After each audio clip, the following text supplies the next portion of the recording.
Hello students, पिछले lecture में हमने रामचंद्र शुक्ल के बारे में बात की थी, उनका परिचय लिया था।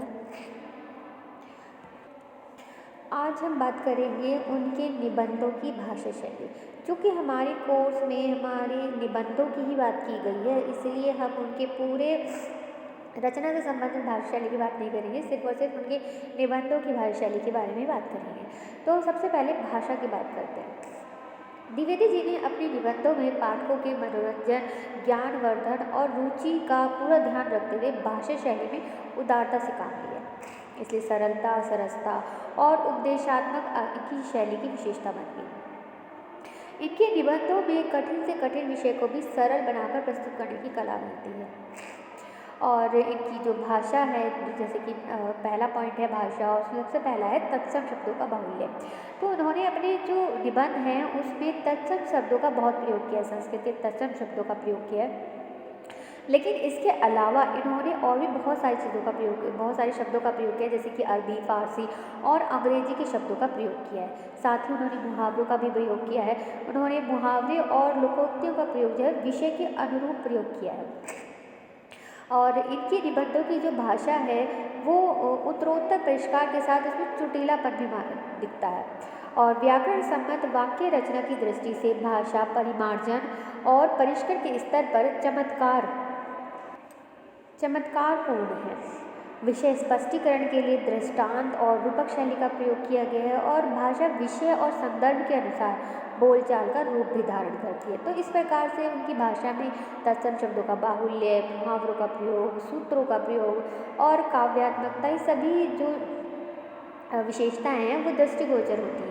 इन्होंने अपने निबंधों की जो भाषा है उसे थोड़ा सा काव्यात्मक भी रखा है कहीं कहीं विषय के अनुरूप, और साथ ही सांसायिक जो विषय हैं उनके अनुसार उनकी भाषा सांसायिक भी है। अलंकारिक भाषा का भी प्रयोग किया गया है। काव्यात्मक भाषा के अंतर्गत इनके निबंधों में वैचारिकता के साथ साथ काव्यात्मकता की सहृदय सुलभ भावुकता और कोमलता दिखाई देती है।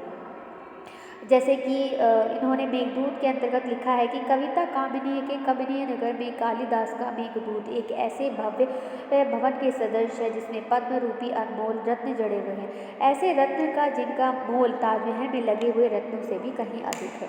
तो इस प्रकार हम देखते हैं कि इनके काव्य में काव्यात्मकता भी दिखाई देती है। और साथ ही इन्होंने व्याकरण भी बहुत अच्छे से प्रयोग किया है। मतलब व्याकरण को इन्होंने अपने काव्य में थोपा नहीं है, लेकिन उसका पालन जरूर किया है। और सार्थक शब्द चयन इन्होंने प्रयोग किए हैं। इन्होंने मतलब विषय के अनुरूप जिन शब्दों का प्रयोग उचित बनता है उन्हीं शब्दों का इन्होंने प्रयोग किया है।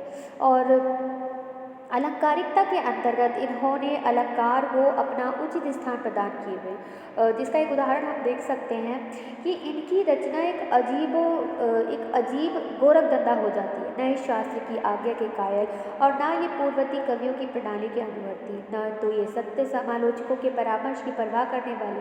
इनका मूल मंत्र हम चुनी जिगरे दोस्त। तो इस प्रकार से अलंकारिकता भी इनके जो काव्य है, इनका जो निबंध है उसमें अपना उचित स्थान लिए हुए हैं। और जैसे कि सूक्तियों में भी मैंने आपको बताया कि द्विवेदी जी की भाषा का विन्यास ही कुछ इस तरह का है कि उनकी शैली जो है वो सूक्ति प्रधान बन जाती है। उनकी कथ्य भंगिमा इस तरह की है कि लगता है कि सूक्तियों में बात कर रहे हैं।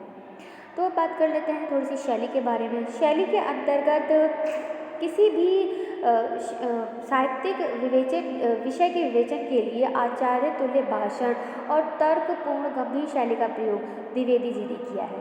मतलब जब जैसे कि सबसे पहला पॉइंट है समीक्षात्मक शैली। तो जब किसी विषय के अंतर्गत इन्हें समीक्षा करनी होती है, समीक्षात्मक शैली का प्रयोग करते हैं।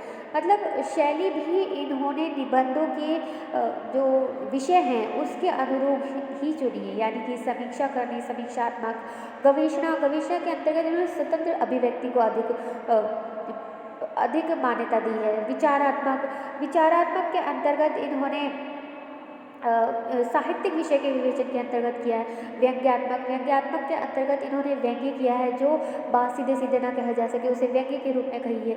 भावात्मक शैली के अंतर्गत इन्होंने व्यक्ति के विचार गांभीर्य के साथ साथ सहृदयता भी मिलती है। इनके निबंध पढ़ते समय ऐसा लगता है जैसे आचार्य जो है वो भाषण दे रहे हैं। इसी भाषण की भाषा कभी कभी जो है वो आक्रोशपूर्ण या भावभीनी हो जाती है, तो वो भावात्मक के अंतर्गत आ जाती है।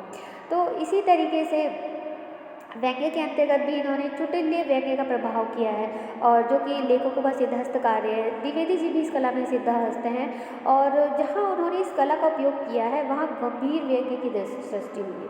उनका व्यंग्य जो है वो सतही नहीं है, गहरा है, पैना है। इसका आप एक उदाहरण से देख सकते हैं कि छायावादियों की रचना तो कभी कभी समझ में भी नहीं आती। ये बहुधा बड़े ही विलक्षण छंदों या वृत्तों का भी प्रयोग करते हैं। कोई चौपदे लिखते हैं, कोई 6 पदे, कोई 11 पदे, तो कोई 13 पदे। किसी 4 सतरे गज गज भर लंबी, तो कोई 2 सतरे 2 ही अंगुल की। फिर भी ये लोग बेतुकी पदावली भी लिखने की बहुधा कृपा करते हैं। तो इस प्रकार से हम देखते हैं तो इनका जो व्यंग्य है वो सतही नहीं है, बहुत ही जो है ना गहरा है और पैना है। इसी तरीके से इनकी जो शैली है वो उन्होंने निबंध की जो विषय है उसके अनुरूप रखी है। कहीं भावात्मक, कहीं तुलनात्मक। जहाँ तुलना की है वहाँ पे भी इन्होंने तुलनात्मक जो है बहुत ही अच्छी तरीके से किया है।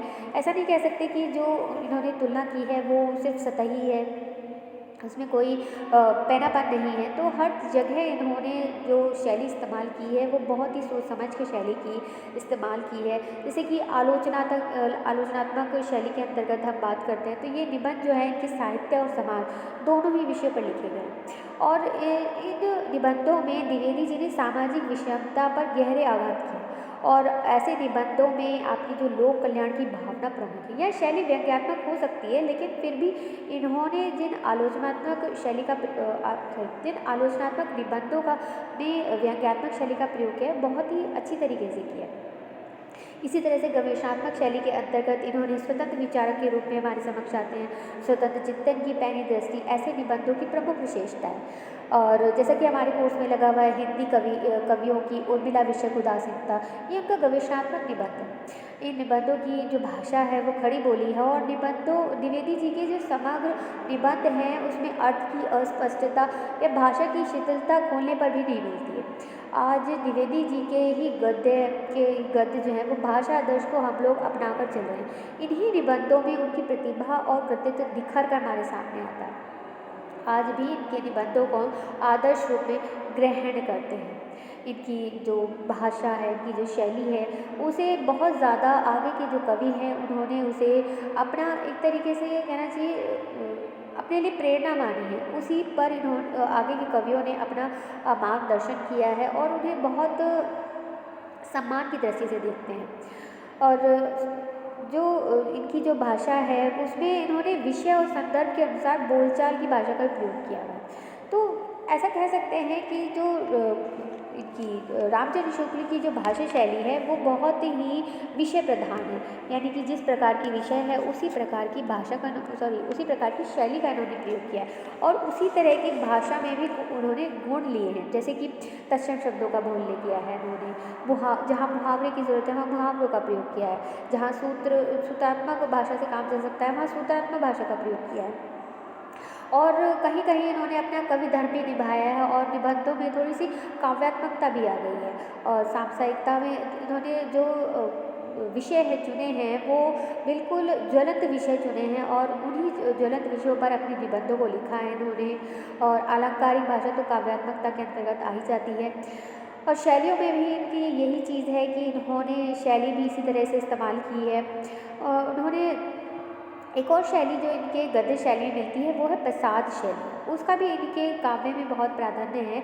यहाँ तक कि अन्य तरह की शैलियों पर भी प्रसाद शैली का ही प्रभाव है। इस शैली के अनुरूप सरल शब्दावली, सरल वाक्य रचना, उपमा, उदाहरण का यत्र तत्र प्रयोग इत्यादि इनके निबंधों में मिलते हैं, जो बहुत ही कहना चाहिए बहुत ही कम देखने को मिलता है।